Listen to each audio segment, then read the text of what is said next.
सध्या राज्यातील लोकसभा निवडणुकीच्या प्रचारात आत्म्यावरून राजकीय कलगीतुरा रंगलाय।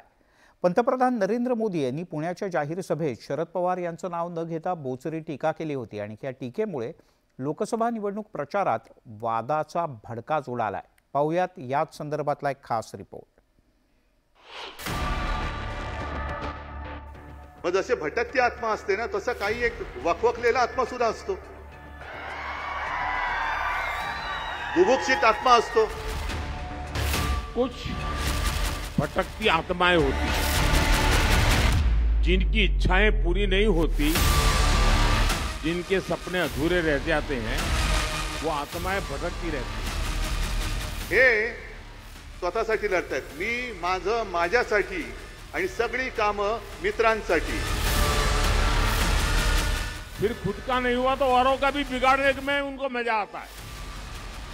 हमारा महाराष्ट्र भी ऐसी भटकती आत्माओं का शिकार हो चुका है। आत्मा अस्वस्थ आहे, खरं आहे, तो अस्वस्थ स्वतःच्या स्वार्थासाठी नाही, माझ्या शेतकऱ्याच्या हिताचं दुःख मानायचं असेल तर त्यासाठी अस्वस्थ हा विचार पाहिजे।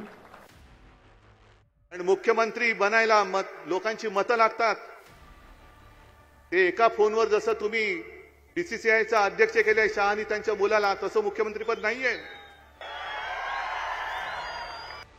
सध्या राज्यातील लोकसभा निवडणुकीच्या प्रचारात आत्म्यावरून राजकीय कलगीतुरा रंगल्याचं पाहायला मिळतंय। पंतप्रधान नरेंद्र मोदींनी पुण्याच्या जाहीर सभेत शरद पवारांचं नाव न घेता बोचरी टीका केली होती। पवारांचा भटकती आत्मा असा उल्लेख केला होता कि कुछ भटकती आत्माएं होती है जिनकी इच्छाएं पूरी नहीं होती, जिनके सपने अधूरे रह जाते हैं, वो आत्माएं भटकती रहती है। और फिर खुद का नहीं हुआ तो औरों का भी बिगाड़ने में उनको मजा आता है। हमारा महाराष्ट्र भी ऐसी भटकती आत्माओं का शिकार हो चुका है। मोदींच्या या टीकेवरून आता राजकीय वाद उफाळून आलाय। मोदींच्या बोचऱ्या टीकेवर खुद्द शरद पवारांनी जोरदार प्रत्युत्तर दिलं होतं। तसंच मोदींनी शेतकऱ्यांच्या दुःखाची आठवण करून दिली होती। त्यांचं भाषण मी वाचलं, ती घरी जाऊन ते ऐकलं। आत्मा अस्वस्थ आहे, खरं आहे, तो अस्वस्थ स्वतःच्या स्वार्थासाठी नाही, माझ्या शेतकऱ्याच्या हिताचं दुःख मानायचं असेल तर त्यासाठी अस्वस्थ हा विचार पाहिजे। शरद पवारांवर केलेल्या या टीकेमुळे महाविकास आघाडीत घटक पक्षांनी मोदींवर टीकेची राळ उडवली आहे। उद्धव ठाकरेंनी पुण्यातील सभेत पवारांवरील टीकेचा खरपूस शब्दात समाचार घेतलाय। वखवकलेला आत्मा कसा असतो माहितीये, सगळीकडे जातो आणि सगळं काय, पवार साहेब त्यांच्या मुलीला मुख्यमंत्री करायला लढतायत, मी माझ्या मुलाला मुख्यमंत्री करायला लढतोय, आणि हे स्वतःसाठी लढतायत, मी माझं माझ्यासाठी आणि सगळी कामं मित्रांसाठी। लोकसभा निवडणुकीच्या निमित्ताने पंतप्रधान नरेंद्र मोदींनी महाराष्ट्रात जाहीर सभांचा धडाका लावलाय आणि तोच संदर्भ देत उद्धव ठाकरेंनी मोदींवर जोरदार निशाणा साधलाय। पण हा वखवकलेला आत्मा सगळीकडे फिरतोय महाराष्ट्रामध्ये। 15, 20, 25 किती सभा घेत आहेत,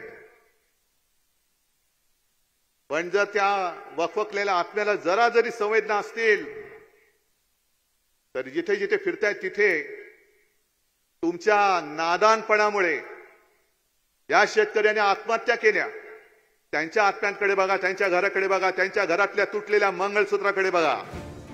भटकती आत्म्यावरून महाविकास आघाडी आणि महायुतीतील नेत्यांमध्ये शाब्दिक युद्ध रंगल्याचं पाहायला मिळतंय। महायुतीच्या नेत्यांनी पलटवार केलाय। खवखवलेली आत्मा अशा प्रकारचा उद्धवजींनी पुन्हा शब्द प्रयोग केलेला आहे। असं आहे, मी कालच याचं उत्तर दिलेलं आहे। एखादा व्यक्ती रोज बडबड करेल तर त्याला थोडी उत्तर देता येतं, आणि वारंवार बडबड करणाऱ्यांची जागा कुठे असते मी तुम्हाला सांगायची गरज नाही। जे फक्त भटकत होते ते आता बोलायला लागले, आणि बोलताना त्यांना सुद्धा जाणीव झाली की मोदी साहेब आपल्याच बद्दल बोलले, आणि आपण केलेले आता जर याच्यावर उत्तर दिलं नाही तर जनता आपल्याला माफ करणार नाही, म्हणून अनेक वेगवेगळे आरोप करायचा जो काही प्रयत्न करतायत, केविलवाना प्रयत्न करतायत, हे सर्वांना माहिती आहे. या भटकत्या आत्म्याचा बंदोबस्त हे 4 जूनला जनता करेल. पंतप्रधान नरेंद्र मोदींनी पुण्याच्या जाहीर सभेत शरद पवारांना टार्गेट केलं होतं. पवारांनी राजकीय महत्वाकांक्षेपोटी महाराष्ट्रातील राजकारण अस्थिर केल्याचा आरोप मोदींनी केला होता. मोदींच्या या टीकेमुळे लोकसभा निवडणूक प्रचारात राजकीय वादाचा भडका उडालाय. Bureau report, news 18 Lokmat.